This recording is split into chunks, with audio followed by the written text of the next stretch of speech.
তো ভাগ্যবান সেই মহিষের কথা তো সবাই শুনছেন, ডোনাল্ড ট্রাম্প, যারা কোরবানি দেওয়ার জন্য কিছুদিন আগে বিক্রি করা হয়েছিল। তো ওইটা তো অনেক ভাইরাল। তো অবশেষে ওই ডোনাল্ড ট্রাম্প কোরবান হবে না, মানে মহিষটা কোরবানি হবে না। এটা স্বরাষ্ট্রমন্ত্রী হস্তক্ষেপে এটা নিয়ে আসা হয়েছে, থানাতে বর্তমানে আছে। তো একটা জিনিস ভালোও লাগছে আবার খারাপও লাগলো, যাই হোক। তো যারা কিনছে তাদের ক্ষতিপূরণ দিয়ে দিবে, মানে তাদেরকে টাকা দেওয়া হবে, তাদের টোটাল যেই টাকা খরচ হয়েছে ওই টাকা দিয়ে দেওয়া হবে। আর ডোনাল্ড ট্রাম্পকে সম্ভবত এটা কয়েকদিন পরে জানবেন যে এটা মানে গিফট করা হবে ডোনাল্ড ট্রাম্পকে বাংলাদেশের পক্ষ থেকে। কারণ এই গরুটা ভাইরাল হয়ে গেছে।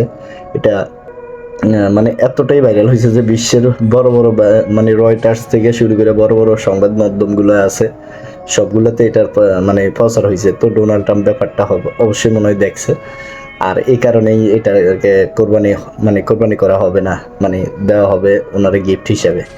আমার মনে হয় দেখবেন এই ব্যাপারটা আজ বা কাল আপনারা শুনবেন যে ডোনাল্ড ট্রাম্পকে ডোনাল্ড ট্রাম্পের কাছে হস্তান্তর করা হয়েছে।